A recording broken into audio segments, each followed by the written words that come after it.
The brand new Target exclusive Transformers War for Cybertron Earthrise. Yeah, it's a mouthful, isn't it? All that.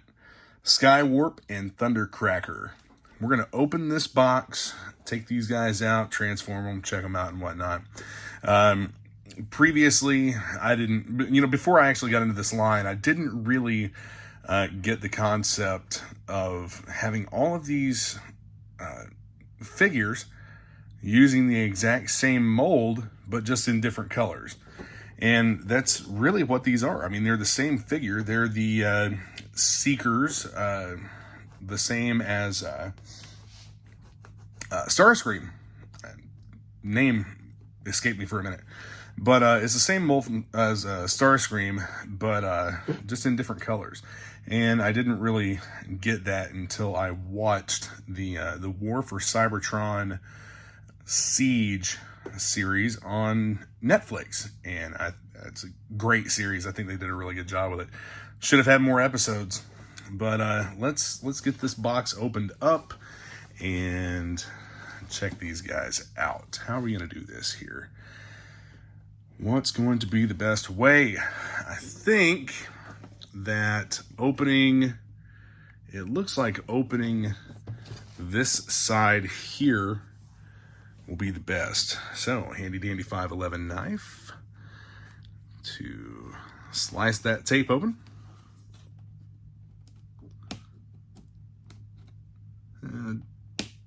Try not to cut the box or anything. And right here.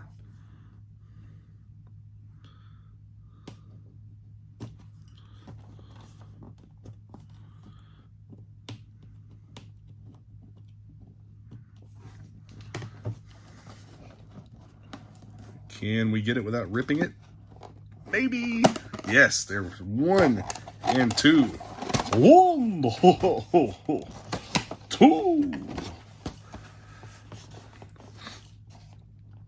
Yeah, the whole box looks like it probably breaks apart, but we're not going to do that because I want to put them back in there. And here we have it. They have these little, the nice background here. I'm sure there's probably a little red piece of plastic, a red viewer, if you will, yeah, it's right here on the side of the tray, and we'll take a look at the planet and whatnot for the map. I'm going to get these guys out of the plastic tray, remove the little straps that hold them in and whatnot, and have them out and ready for you. A little bit of posing action on these guys. Yeah, they do have the ankle rockers, and they have some really good articulation. You have the ports on the arms where you can move the guns wherever you want to. You can have them up here on the shoulders, or you can have them down here on the forearms. And I've moved them to the forearms on Skywarp. Thundercracker is a blue one. And they do have different facial expressions. The heads are pretty much the same, but you just have different faces molded onto them.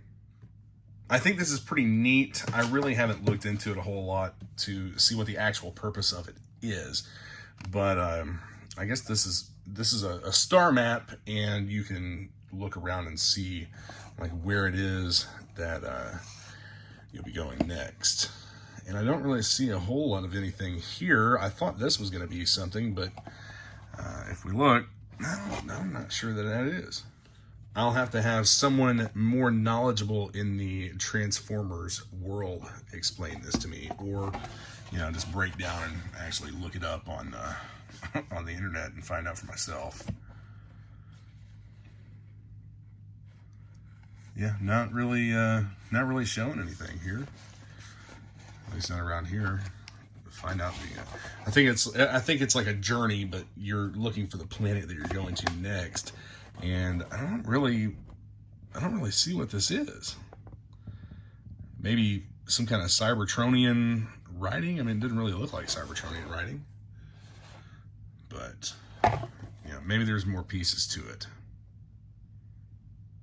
There is a total of 30 steps that goes into transforming one of these guys from robot mode into vehicle mode or jet mode.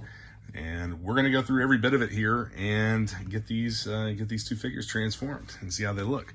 The first step appears to be to take off the arm cannons.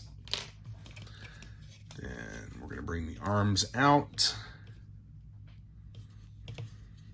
like so.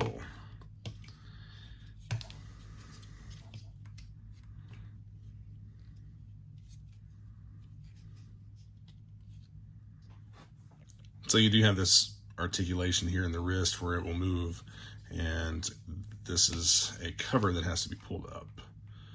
So we're going to pull that up on both of the arms, and then so we're going to rotate the hands up. Oops. I'm trying to do this behind a camera while looking at this from a distance. So bear with me. I'll cut out as much as I can.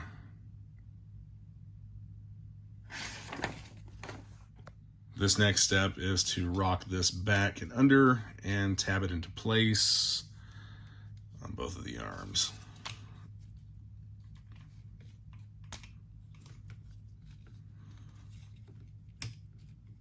Like so. Next step is going to be to close these back up, tabbed into place. Oh, come on. I know you want to work.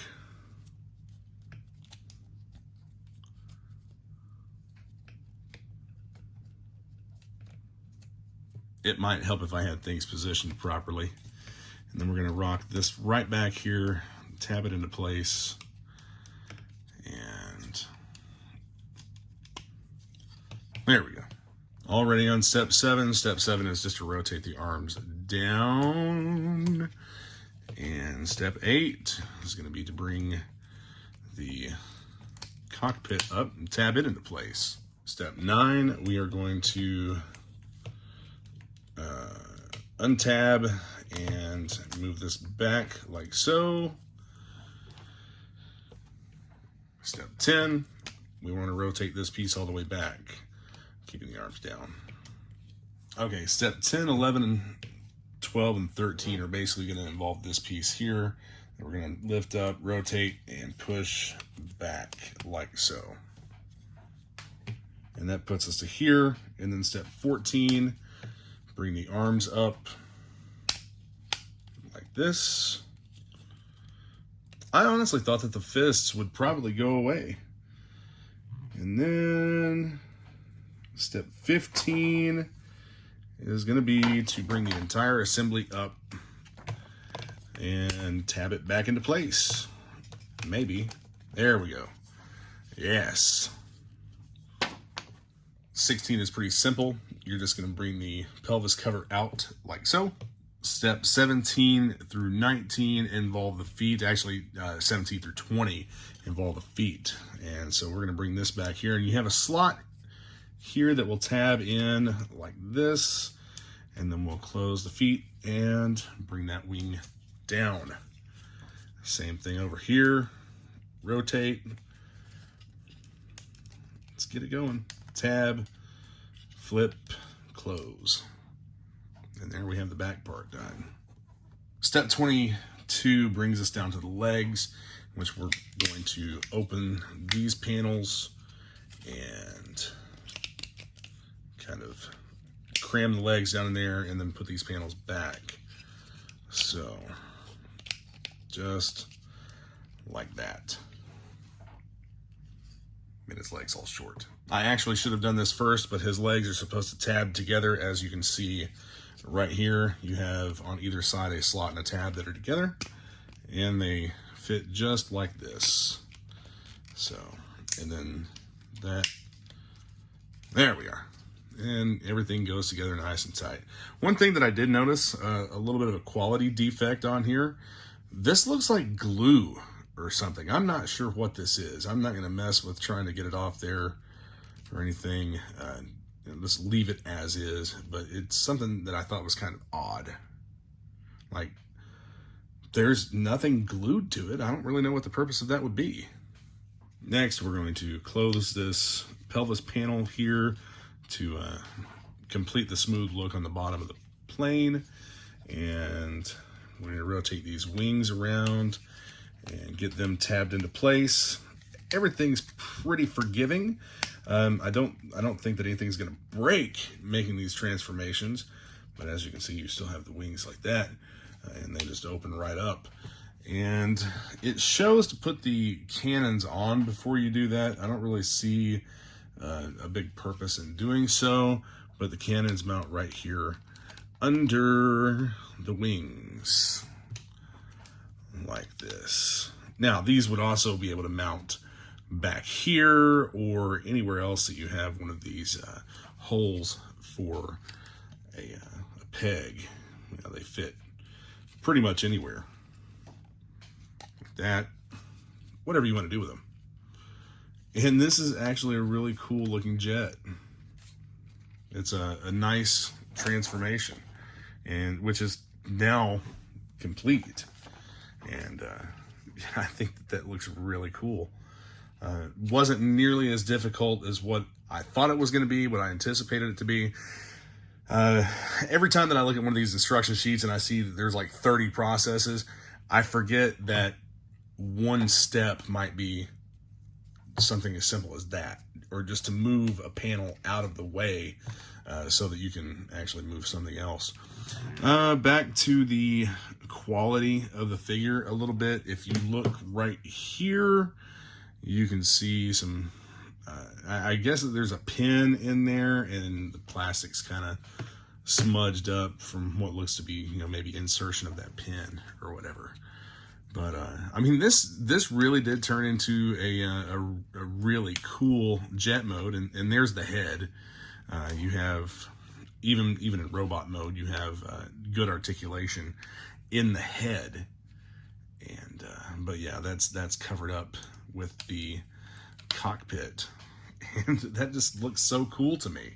I think they did a really good job with this. It's a nice modern take on a classic figure. And that jet, definitely. I think that I'm really happy with it. I'm glad that I opened this up and glad that I went through the transformation process. I think it's pretty good size. I think this was like $69, $60, $69, something like that. 59 or 69 on Target. I was really surprised I was able to actually order an exclusive online and have it actually go through. The Target exclusives, I mean, collecting G.I. Joe stuff and the Transformers War for Cybertron series figures, Target's a horrible place to get exclusives through. You end up having everything sell out to scalpers online, and it's just near impossible to get anything ordered through them, or find it on the store shelves for that matter. But definitely a very nice looking figure. I'm happy with it. I'm glad that I have it. I'm going to go ahead and get Skywarp transformed, Thundercracker, and show them side by side here. Transformation for him is going to be the same as it was for Skywarp, but I wanted to go through and show some of the articulation of the arms and whatnot on this figure, and of the head. You do have mobility of the head, left and right, up and down, and a little close-up of the facial expression there. I thought that was pretty cool. I'm wondering if I can remember how to do this without the instructions. Just go through and transform them, and then I'll put both of them back into robot mode as well. And there we have it. Transformation was simple on him. It only took me a couple minutes to just fly through every bit of it. The one I did experience a little bit of an issue with his wings. They didn't want to just pop into place like they did with Thundercracker. Skywarp's wings seemed to they popped off, which, I mean, this is, it's made not to break or anything, and they just pop right back into place. So I don't really think that's an issue or anything like that, a quality issue. I think it's just a thing with this figure. They're not going to be to exacting specifications and tolerances, but everything tabbed together nicely, and it's a great looking jet. I'm really happy with this set. Both of these figures are very nice. And also, just to show that you can move these around, I went ahead and I put the cannons back here on the tail, just to see how that looked. You know, you could also, I think you can put them right here on the legs as well. And, you know, this is one of the things about these figures, about the War for Cybertron figures in general, is that they have this connecting system. And I've actually seen people, seen photos online of where people have put together multiple weaponizers and whatnot, and made their own combiners with these. Not this figure specifically, but yeah, they've made combiners with some of these figures, and it's really, really cool. You know what?